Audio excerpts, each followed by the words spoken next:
اعوذ باللہ من الشیطان الرجیم بسم اللہ الرحمن الرحیم۔ اب آگے سے خطاب ہے یا ایھا الذین آمنوا، ایک نئی امت آ گئی، چارٹر اس کا آ گیا۔ کیوں بنایا گیا تمہیں؟ لتکونوا شہداء علی الناس ویکون الرسول علیکم شہیدا، تم اب لنک ہو ہمیشہ ہمیشہ کے لیے محمد اور پوری نوع انسانی کے درمیان۔ اسی لیے وہ حدیث بھی تو ہے جو علماء حق ہوتے ہیں ان کے بارے میں فرمایا علماء امتی کا انبیاء بنی اسرائیل، میری امت کے علماء کا مقام وہی ہے جو بنی اسرائیل کے علماء کا۔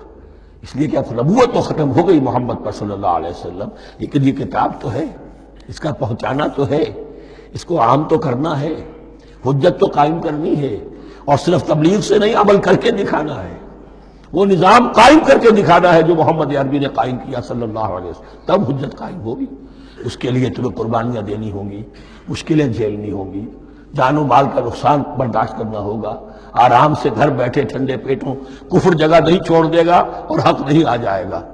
کفر کو ہٹانے کے لیے اور باطل کو ختم کرنے کے لیے اور حق کو قائم کرنے کے لیے تن من دھن تمہیں لگانے ہوں گے۔ اب دیکھیے وہ کال آ رہی ہے، یا ایھا الذین آمنوا استعینوا بالصبر والصلاۃ۔ یہی وہ الفاظ تھے کہ وہ جو 7 آیتیں تھیں جن کو میں نے کہا تھا خطاب میں بنی اسرائیل میں وہ بمنزلہ فاتحہ ہیں، ان میں الفاظ آئے تھے واستعینوا بالصبر والصلاۃ وانھا لکبیرۃ الا علی الخاشعین الذین یظنون انہم ملاقو ربہم وانہم الیہ راجعون۔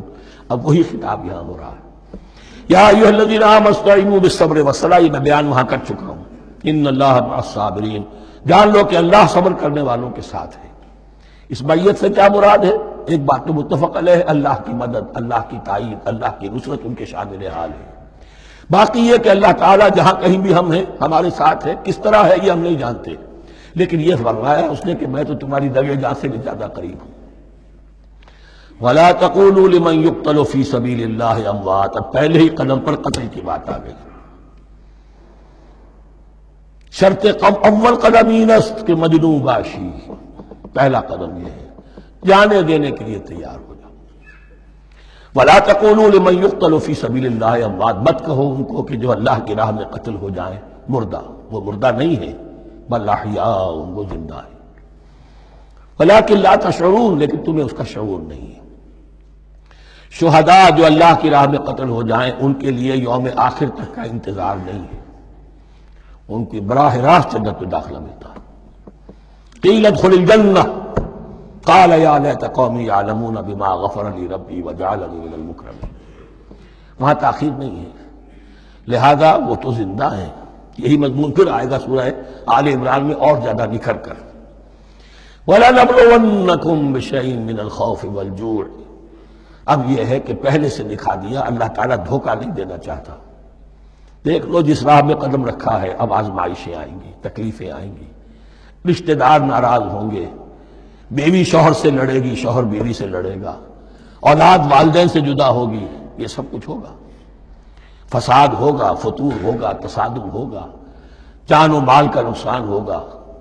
وَلَنَبْلُوَنَّكُمْ، ہم لازماً آزمائیں گے تمہیں بِشَيْءٍ مِّنَ الْخَوْفِ، خوف کی کیفیت سے، وَالْجُوعِ، بھوک، فاقے، کیسے کیسے فاقے آئے، کیا ہوا ہے غزوہ احزاب میں، کیا ہوا ہے جو اس سے بعد جو جیش العسرہ ہے تبوک کی جنگ ہے، وَنَقْصٍ مِّنَ الْأَمْوَالِ وَالْأَنفُسِ وَالثَّمَرَاتِ، اور نقصانات ہوں گے مالی بھی جانی بھی، اور ثمرات۔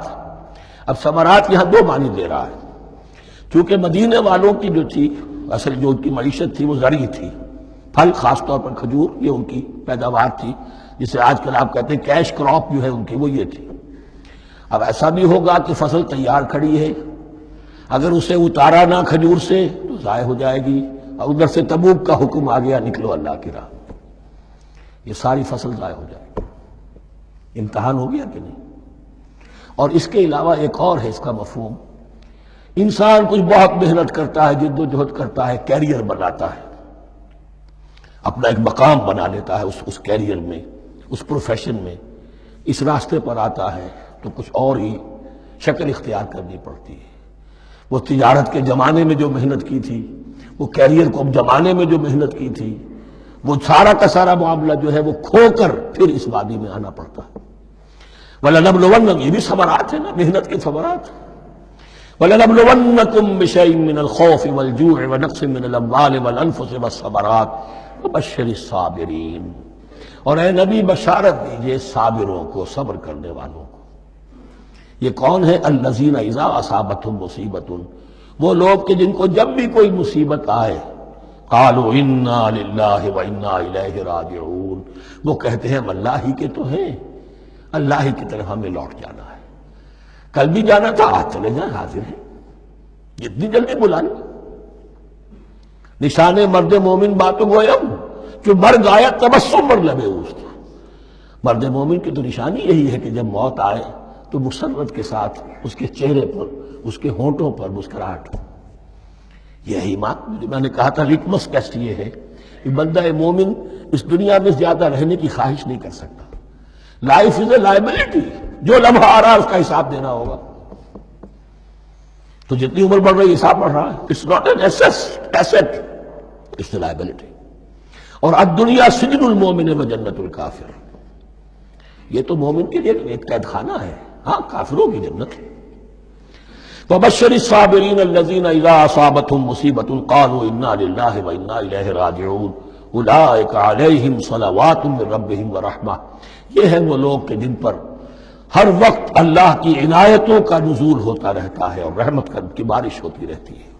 وَأُولَٰئِكَ هُمُ الْمُهْتَدُونَ، اور یہی لوگ ہیں ہدایت یافتہ جنہوں نے واقعتاً ہدایت کو اختیار کیا ہے.